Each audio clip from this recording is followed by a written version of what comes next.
So I've been thinking about Brahmaviharas, what are they?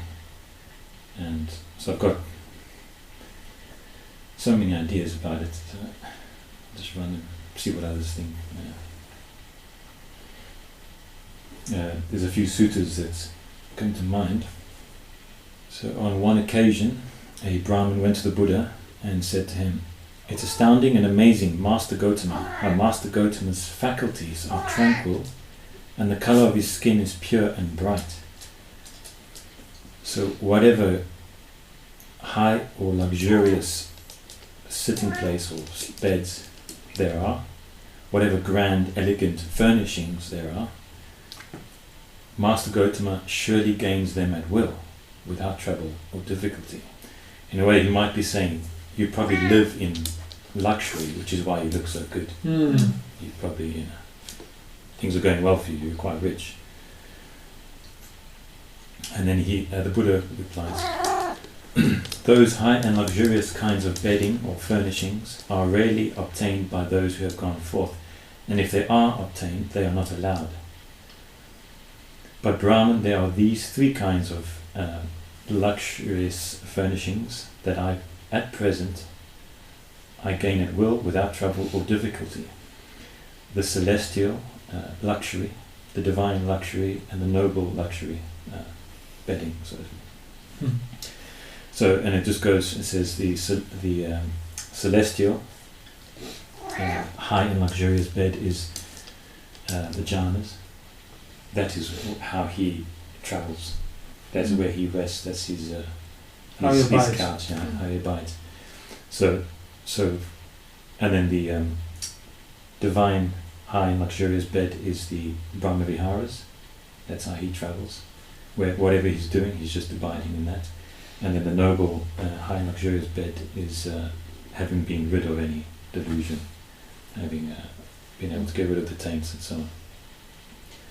So he's abandoned through the abandoning of sensuality, through the abandoning of ill will, through the abandoning of ignorance. He abides in these three different vehicles, so to speak. So what I come across, I'm sure everyone has come across this advice that you can sometimes hear someone say, I get angry a lot with this person or that, or whatever. What should I do? How do I stop getting so angry? And the advice you hear is, well, just practice metta. Just do that. And it's like, well, just do the celestial dwelling. Just do it. How do I stop acting sensually? Well, just do jhana. Yeah. Just do the jhana. It's that easy. So then you won't choose sensuality anymore. So it's all just do metta, and then you won't get angry anymore. But it is exactly the opposite way around. It's abandoning of this sensuality. Abandoning of anger is how you do metta. Is how you would be able to get that. You cannot. There's two kind of practices. There's someone who's actually working towards jhana, working towards the Brahmaviharas, and someone who has attained that, who has actually got that fruit, and now can use it to travel and to live his life. So fair in it. Yeah, to vihara, abide in it, and charity it, and live. But you cannot use metta. You cannot pervade the world with metta. As long as anger is still arising. If you haven't generated it, you haven't grown it, you haven't developed it. You cannot cultivate it if you haven't developed it. How do you develop it? You don't just. So how do you develop it? So, for example, speaking about metta, Brahmaviharas, there's another sutta that says, where someone is saying, I do metta Brahmaviharas, but on occasion, I do get angry.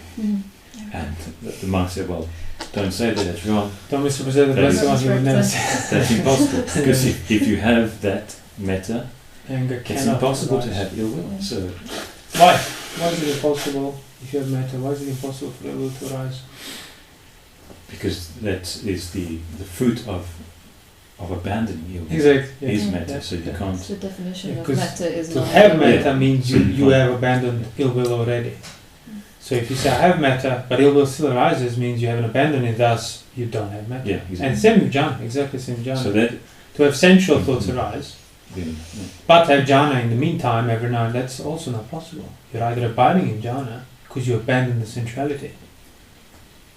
But so it is quite common. So I do jhana so that I can abandon sensuality. Yeah. And that so is I'm not free from sensuality, but I also believe I'm doing jhana. No, being free from sensuality means jhana. Yeah.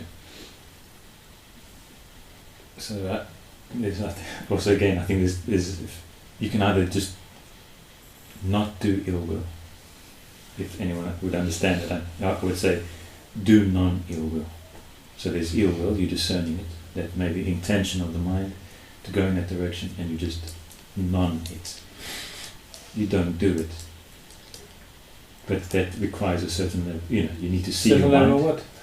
Well, virtue. Yeah, you need to be able to see your mind. Yeah. So I think eventually the choice of ill will or non-ill will can become apparent, but that's not the starting point. So virtue, sense restraint, and so on, seeing the mind, and then having. But choice. Practically, and specifically in regard to this, it would be so for example, like if you whatever would be physically done on account of ill will, don't do it. Whatever would be spoken on account of ill will, don't do it. Then whatever if you want to think about something that's out of ill will, don't do it. Yeah. And then that's when the choice. And then what's left is you realize, I can not do this. I can drop this, so to speak. Mm-hmm. But not before these three modes of expression of ill will have been thoroughly developed. So you don't do anything by body, you don't say anything verbally, then you go back to your solitude on your own, and the mind revolves around it full of ill will, and you recognize, so there is mind of ill will. As we said in the just previous talk, these thoughts are the indications of the state of mind. So I should not fuel them, but I should not try to get rid of them either, because they're not the problem. I should see that the mind is still mind of ill will that wants to go in the direction of these thoughts. Same with sensuality. So I'll remain not allowing it. I will remain basically watchful of this mind that wants to make me distracted, so that it continues this momentum. And that's all you need to do. For how long? Well, for as long as that mind pressures you to go in there, to willingly, accept, delight, welcome the thoughts that are presented to you. Because by welcoming them, you stop seeing the mind. You fall from seeing it, and now you're immersed with thoughts. So that's how you would, of course, that's the subtlest practice, but it can be done. It's nothing like, how can this be achieved? So you will still have the pressure of ill will, you will still have occasional thought coming up about it, but you're not taking it up. And you're certainly not trying to paste over metta and, no, but he's a good person or something like that. Because none of that's the point. The point is, mind is affected with ill will, and it's tormenting you on account of it. And you're trying to fix things that are the result of the problem, not the problem. So that's the gateway. That's the gateway, yeah. If you had sufficiently then protected that gateway, not welcome, not denied, not went overly too far out, not trying to run too far in either, then exactly you realize that the state of the mind of ill will, it's okay, I don't care. Not my problem. And then these thoughts won't even come. Because now you have actually tamed the mind. Now you can tell it what to do. No, drop that. Stop it. Before that, you couldn't tell it. You just had to protect everything the mind wanted to take up, and prevent the mind from taking it up. Could you say, when you said you don't allow the mind, could you say one way of describing that could be to not become absorbed in the content? So exactly, so that's how you don't allow. Yeah. Yeah. So you can't. As I said, for as long as you're still tormented by the content of your thoughts, you're not seeing your mind to the extent necessary for this choice, for this command to work. The mind is not pliable, as the suttas would say, not yet. So the way to make it pliable is not to, okay, mind, stop it, learn how to talk to it. No, it's to overcome any tendency to move on account of thoughts that are there besetting you. So don't welcome them, don't delight, don't open the door, don't go out trying to chase them, and certainly don't let them in. It's just ill will. Yeah. Ill will is there, it persists one way or the other, but your responsibility is on the level of welcoming, delighting, picking up all these thoughts. So when that's sufficiently endured, for as long as it takes, then you are discerning now the state of the mind behind it. And sooner or later, that will result in obviously greater familiarity with the phenomenon of your own chitta there at the back, the mood, whatever it is. And then you can actually, no, drop that. I won't get angry now. And the mind just drops it. And oh, isn't it wonderful? Now it listens to me. You might be even surprised first time it happens. Like a dog. Exactly. Being tamed. Yeah. Well, it listens to my command that I've been repeating it so long, but it's always about the right timing in the dog training, and you realize this is the same. Yeah. You can't just be saying it to your mind like a mantra and somehow magically it will pick up. No. You got to do it rightly, and when the time is right, when these things are not being, when you are not distracted by these things, you're not trying to get rid of the thoughts or welcome them and so on. Oh, now is the right time. Now you recognize the mind is pliable. Let me now direct it away from this unwholesomeness. And that's pretty much when you start boarding the vehicle of metta and so on. Because the anger cannot enter you anymore. Because how it enters you? Well, it enters you through thoughts, enters you through body, through actions by body, by speech, by mind. Now those have been purified. Oh, look, now you are in control of this vehicle that you can take it away from any direction of ill will. Or jhana, take it away from any direction of hindrances and sensuality. I wonder, could we, for example, like a very, broadly speaking, practical, like a thought of ill will is always to some extent on the level of so-and-so did something bad to me, or just did something bad. And then usually if you have this kind of view of metta, or even just generally actually, if you say, oh no, I shouldn't be angry with that person, the natural thing... That's the thing, the thought of ill will, you realize, yeah, so I don't need to get rid of that. Just behind the thought of ill will is an angry mind. And if you develop, you tell that mind at the back to drop it. Not the thought. You don't deal with the thought. Is not important. And if the mind drops it, the thought of ill will, it's not the ill will anymore. It's just the thought of factually somebody did something. Exactly. But there is no ill will in its core. That's what I was getting at, because a lot of the time then you'd find yourself people trying to sort of like reconstitute what somebody did. So it wasn't that bad, or I understand. And that's all totally kind of misguided and results in lots of... Because it all results in you overlooking where the mind is, where the problem is, and you want to deal with the thought, explain the thought, get rid of the thought, but it's like, that's not the point. It's the state of mind at the back. And even sometimes if that mind doesn't listen to you, like that sort of says, oh, he crushes his mind with the mind. People often tend that to mean, I stopped thinking. See, it says, no. You crush the mind with the mind, which means if you still think it's about the thoughts, you're not even seeing that mind. How can you crush it? Context. How can you stand your ground against it when you're not even seeing it? So it's the ultimate context, the ultimate peripheral. Oh, that's where the mind is. And crush that. Leave these thoughts.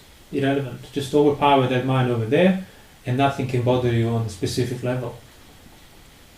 I mean, exactly, like you develop that practice, you'll be an arhat, the master of thought. So it's not just some sort of management technique, when is this, I think that, when is this, when it's I stand up, and it's like, good luck with that. It's very,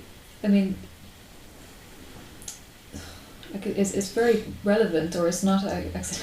It's relevant to the problem of suffering and freedom from suffering, obviously, but specifically also because, you know, when there's ill will, so and so did something bad. Naturally, the kind of the view of anger or ill will is, I'm suffering because of what this person did.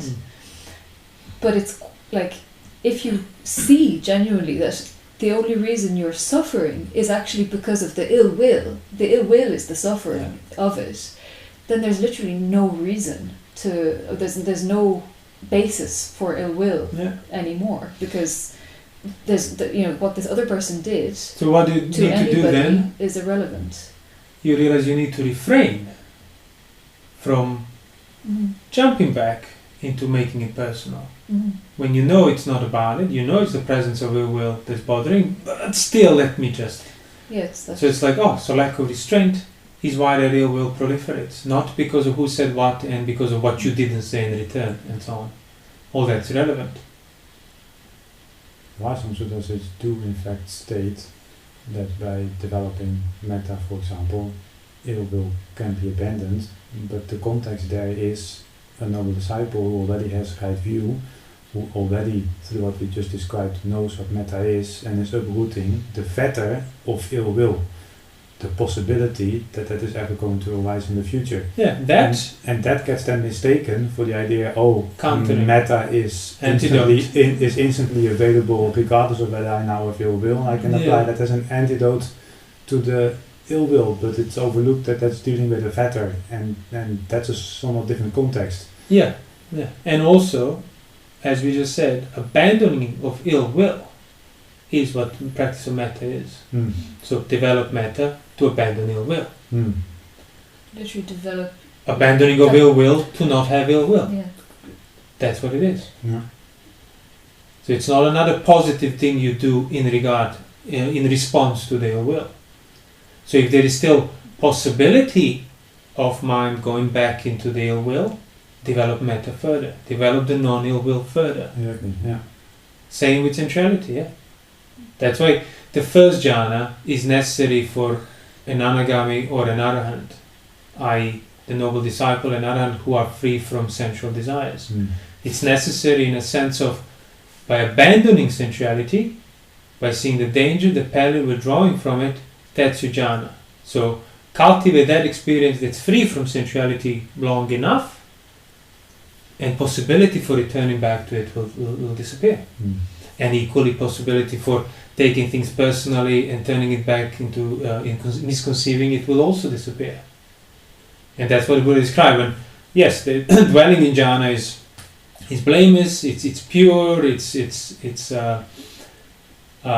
to be developed. And then I tell monk, okay monk, now regard that pure state of jhana, blamelessness, when you walk, go to the toilet, whatever else, regard that as the peril, the death, the dark, subject to impermanence, your suffering and all of that, and the mind will completely... So when the mind turns away, doesn't want anything to do with the purified experience of jhana, how can it possibly conceive returning back to like stuff that's 1,000 times coarser and worse, such as sensuality and ill will? That becomes inconceivable. And that's how the mind's free. Yeah, it's somewhere the same towards the Brahmaviharas. Exactly the same. This. Yeah. The phrase that you often read in the sutras is live regarding one direction with a mind endowed with metta. Likewise the second, the third, the fourth direction. Thus above, below, across and everywhere, and to all as to myself, I live regarding the entire world with a mind endowed with metta, vast, exalted, unobstructed, without hostility, without ill will. But you can only do that when you are without hostility and without ill will. So one who has the metta then can start doing this. Yeah, make it a vehicle of practice. Yeah, and regard the world. So in all directions with that mind that's unobstructed. How do you lose that state of mind? Can it happen accidentally? No, you have to Can it happen just like, you were so careful and you know what happened, next thing it's gone? Impossible. So you lose it by becoming careless. So I lose it through my own actions that take me away from it. So you need to protect it from yourself. From your own underlying tendencies. Yeah. Sensuality, breaking the process. Yes. Acting out. So I'll just read another sutta, the Metta Sutta, and this is basically instructions for protection of that mind. And it begins with, this is what should be done by those who are skilled in goodness and who fully understand the path of peace. Yeah, so skilled in goodness means knowing wholesome is wholesome, unwholesome is unwholesome, means sotapannas at least. Yeah. So by those who have the right view. They are, what do you do? This is what you do to protect that. They are capable, upright, or very upright. Good speech, gentle, not prideful, content, easy to support, unbusied with the duties, frugal in their habits, peaceful faculties, clever, not intrusive or greedy amongst families, not doing the slightest thing that the wise would find fault with. Not doing the slightest thing rooted in greed, aversion, delusion, distraction. I'll just skip the middle of this sutta.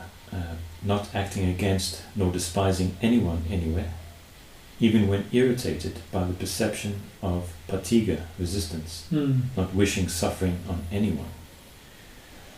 Even as a mother would protect her only beneficial child, so too should all beings cultivate the unobstructed mind. With metta towards the entire world, cultivate an unobstructed mind, above, below, all around, unconfined, friendly and without enemies, whether standing, walking, sitting or lying down, not becoming weary, always remembering this, for this is the way of the gods. Yeah. Attained to view, accomplished in insight and virtue, freed from the expelling of sensual desire, they never again are conceived in the womb.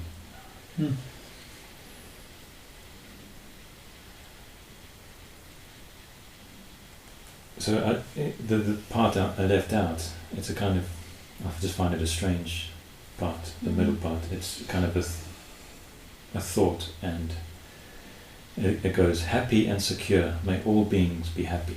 Whatever living beings there are, whatever they are, may all beings be happy. So it's a kind of and in a way this is like, everything else is not, whatever. But take this and just repeat that mantra.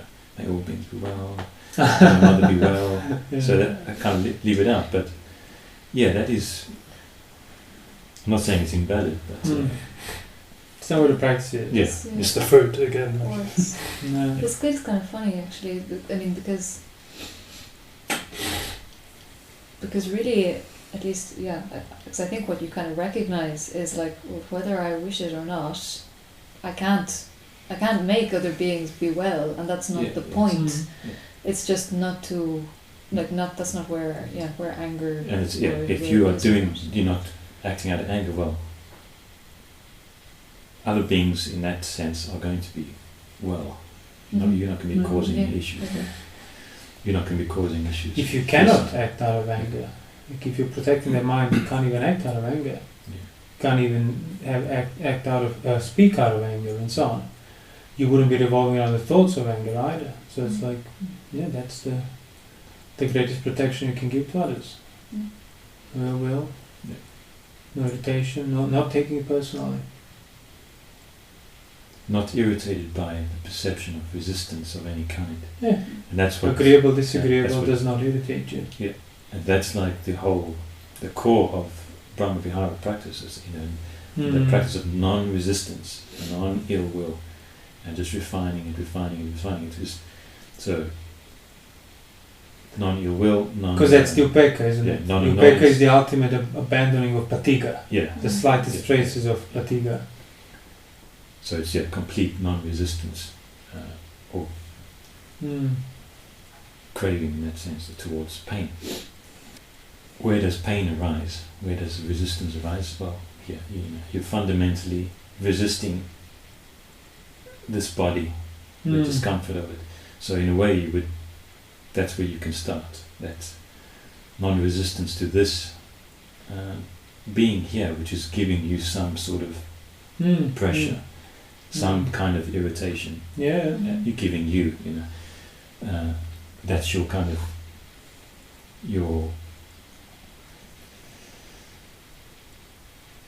the first being, the first living being, which you have ill will towards. You know, that's the first port of call for your ill will, so to speak. Yeah, the self-loathing. Yeah, and if you self-loathe and hate or have ill will towards this in your face discomfort that's right here, then for sure you're going to be the next out there. That's guaranteed. And if somebody were to say, while we're at it, I don't self-loathe, I'm completely free from self-loathing, but they still have sensual desires and they go towards sensuality. Would that be a valid statement? No, because that would be impossible. You only got it because you hate this. Yeah, exactly. The only reason exactly you're still attracted to sense pleasures is because you're avoiding the discomfort, the fatiga, the resistance of these senses unsatisfied, seemingly. I mean, as I say seemingly, because unsatisfied sense is real as such, and it's only unsatisfied from your projective view of satisfaction. In and of itself, it's fine for what it is. Itch does not require a scratch. You imply a scratch. Itch is just an itch, yeah. So for as long as somebody is still attracted to sensuality, to that extent, they still resist this body. Yeah, that's the cool thing, you know. Yeah. So if you can... So start there. Yeah. Yes. You won't be uprooting any other ill will externally if you're not uprooting the fatiga internally. And you will know you're uprooting internally if you're abandoning desires towards sense pleasures. And that's exactly why sensuality and ill will are abandoned hand in hand. So in a way, if someone was interested in practicing caring, proper caring for all beings, myself and everyone in the world, if that was your inclination, you could, you know, well, I want to develop great compassion and care for everything. Well, then you need to know what's unbeneficial, what's beneficial. Be clear on that, and then start to do what is beneficial for this being here first. Because if you don't sort this one out, well, you've got no perspective. You can't help anyone else. If you're hurting the one that's closest to you, well, you might be helping that other being over there to some degree, but still your mind it's obstructed mind already. It's narrowed, and on the basis of your ill will towards this. I don't care about myself. I care about all other beings. Okay, but that's the basis. Is hatred still? Your care for all others is based upon a resistance to what's here. Yeah. So it's not obstructed. You're narrow-minded, basically. You have no perspective on what is good for others. In a way, like, you know, see this being here as your child that you would look after, or someone dear to you that you would somebody that needs relevant. Somebody that needs help in a way that they don't necessarily know it. They don't know what's good for them, but you know what's good for them. Yeah. And that's already you. And it was quite relevant because if this person is agitated and upset and going through loads of pain, well, you're feeling it. You're the one feeling it. You're the one experiencing it. So it is relevant. Yeah.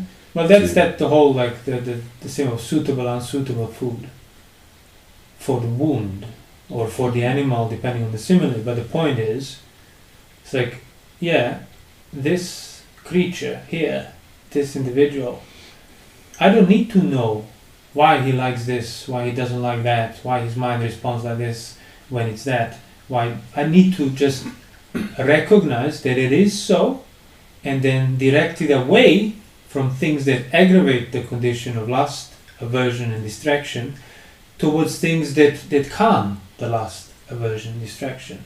Yeah, but I don't need to know why. It's not my problem why this horse has such a preference, why this animal likes that. My problem is that I'm paired with it. So if it's agitated, I'll have to suffer. If it's gripped by feverish lust, I have to suffer the consequences. If it's distracted, it's on me again. So that's when you recognize that space between you and your own mind, so to speak. When you see it as a creature that needs taming, that does not necessarily know what's best for it. But you don't need to even figure out why is that so. All you need to do is stick to the fact that, well, if it's agitated, I'll pay the price. So that's all I care about. I'll keep it calm so it doesn't bother me. Mm-hmm. And that's that kind of the first point of view recognition. So if you have no ill will towards this creature, and you will have no ill will towards this creature, you will have no resistance towards this creature, if you have started taming it and withdrawing it from the expressions of ill will and patiga, which are sensuality, expressions of sensuality, then you can actually protect it rightly, you can have a context, and you don't need to teach it or explain to it what's happening. You just need to direct it away from the unsuitable pastures and keep it in the suitable ones. And it will start to listen to you, because then eventually even that creature will awake to itself and recognize, oh yeah, no, this is actually what I always wanted. Thank you, by the way. I could not see it, but you took me away from the unwholesome stuff, and now things are clear. Yeah, sensuality was always a boil, a pain, a charcoal pit. It was torture, but I didn't know that. Thank you for keeping me away. Now I know it, and then you can let go of it, because you won't go back there, because it was truly not pleasant even back then, but it doesn't know. And that's that whole kind of discrepancy that people would feel inside. Yeah, but I know that it's unpleasant, but I can't help it. See, the problem is that they are identified with the mind. They don't see the mind, so they automatically took possession, took the point of view, so they think they want it. So on one end, they know that it's not suitable and that it's always resulting in pain. But then when the pressure comes, they cannot not identify with the pressure. So I want it, and then they go back to it. It's like, even if I want it, I'll put what I know first. And what I know first is this is not suitable. But I want it, doesn't matter. You sustain that long enough, you will start seeing the difference between wanting it and me being that wanting. There is wanting, but there is perspective. There is body. Exactly. There is the natural patiga of the body, there are then tendencies of the senses. But by now, I am not automatically identified with them, because I actually sustained and protected them from going into that unwholesome food and areas. They were perpetuating and aggravating this identification and confusion. And that's like beginning to see the signs of your mind, means beginning to see this, beginning to develop this unidentification with your own point of view. You recognize it is so, I see it, I see where it leads to, but I still am able to now emphasize the restraint or the perspective. I'm not automatically just merge with it and directed by it. And that's right view, seeing this body is not self, mind not as self. So you can, by just adopting that view of that creature over here, that creature over there, you're already doing this separation, non-identification at the same time. Well, that's being developed. Yeah, but again, to qualify, because somebody might hear this and then they think they can just jump right into that part of the practice. I'll just keep seeing this as a creature and saying it's not mine. That comes, well, you can do that theoretically. That will basically start to apply and take root correctly, concretely, only if you are and have been restrained beforehand and kept yourself withdrawn from the floods of sensuality and ill will. And then this is not mine. Oh, actually, look, it's not mine. The dimension of it becomes clearer. You can consider it as, You can consider it, but you have to see it is going to come as a result of the right withdrawal. Yeah. You can't induce the withdrawal through just telling to yourself that this is not mine. It will just result in dismissing the responsibility for the actions that are yours because you are identified. Yeah. So what's good for me? What should I do? What shouldn't I do? By doing that, refraining the right way, then you can get a perspective and regard yourself as another creature. Exactly. It's just a very close one. The closest to this point of view. Yeah. And then being accomplished in that in some degree, that will obviously spill out. Exactly, because that's the only way you can actually have sympathy, genuine sympathy with anybody. This creature over here, and that creature over there, are just a creature example of And the creatures in experience of other creatures, agreeable or disagreeable experience of others, can only be experienced on account of patiga of this creature. So if you're witnessing somebody who is unpleasant, there is patiga felt here. This creature is feeling the discomfort of that person, not me. Yeah. So if you're developed in regard to this patiga here, no amount of discomfort caused by others can cause you pain, because again, the entry point for it, the patiga here, is something you're fully developed in regard to. It cannot overwhelm you, cannot overpower you. You cannot lose perspective on account of it. So by protecting this creature, you are protected against all creatures. And you're protecting them. Yeah, protect them. So you are developing the sympathy that, or compassion. It will be the result of it. Non-annoyance. Yeah. And then furthering that is this what mudita, non-contentiousness, as I like to translate it, or blending, like knowing the benefit for both here, this creature, and that creature over there. Blending like milk and water. Well, imagine now if we are all here individually, internally, unable to be overwhelmed, resist against, act out of our patiga of our own creatures. So if you are fully tamed in Viga, there's not the slightest traces of resistance towards the creature that you are, no slightest trace of resistance to the creature you are, and same for everybody. This assembly would be completely blending like milk and water. There will be no distinction, because there is no basis for any discrepancy.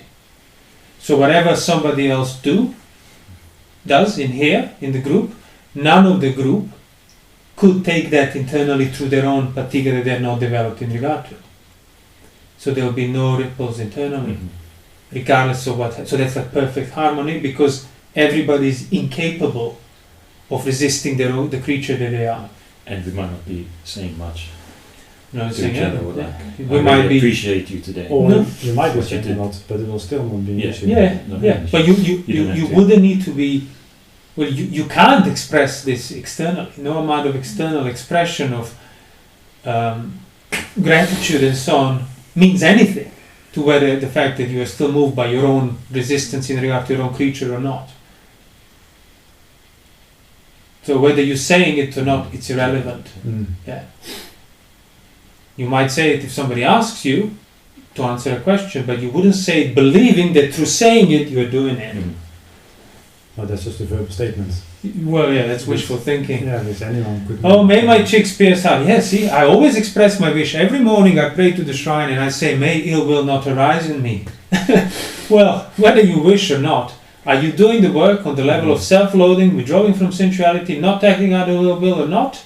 Well, then you'll get your answer. And it always reminds me that simile of the hen and the chicks.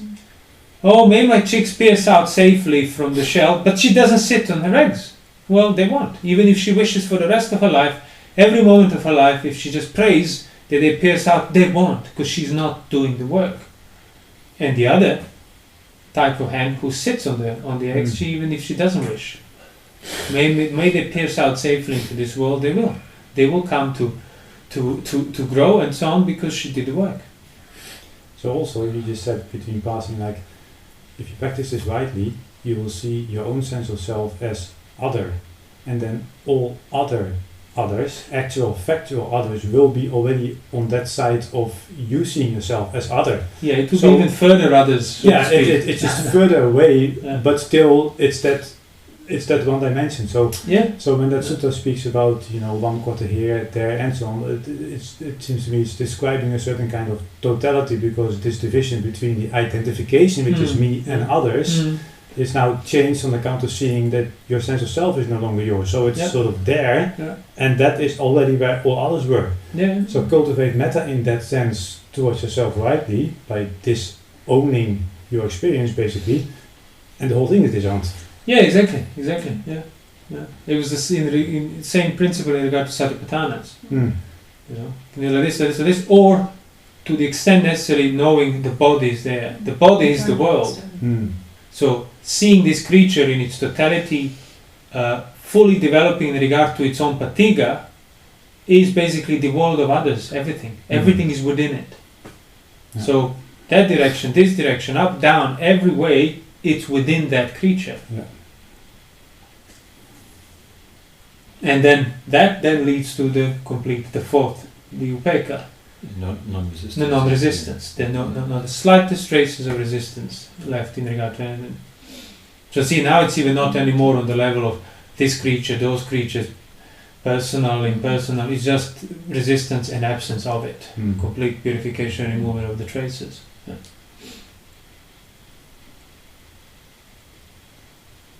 Just maybe to come back briefly to that point about, just wanted to maybe emphasize it a little bit more, that about sympathy or compassion being like really the result of first developing non-ill will, non-resistance, in regard to yourself, your own creature, towards others generally, rather than, in other words, like you said at one point, you can have the inclination to care for people, or to want to care for the world generally, or to be sympathetic with others, but that's, if you haven't developed non-ill will, that's not actually going to be genuine sympathy. If you don't have understanding of what's genuinely beneficial and unbeneficial, and have developed that in regard to yourself, your sympathy will be kind of on the level of, I sympathize with people who are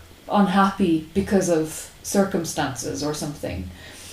But you won't really understand, if you don't understand where suffering comes from and have understood that and developed that in yourself, then you can't really be sympathetic on the right level with people who, or with anybody or with anything, because your kind of sympathy is already based on a perversion of the idea of why they are unhappy or why they are suffering. So I think that's kind of important to note, that like you shouldn't even worry or think about trying to have compassion or be sympathetic really towards others, unless you've first basically understood the root of suffering. But then you would be automatically. And then you automatically wouldn't need to think about sympathizing with others. It's more like a natural. And if you wanted to help, you could get straight to the point. Well, you would actually know what constitutes help. What is helpful. And to what extent help is possible. Yeah. And not possible. Yeah. Exactly.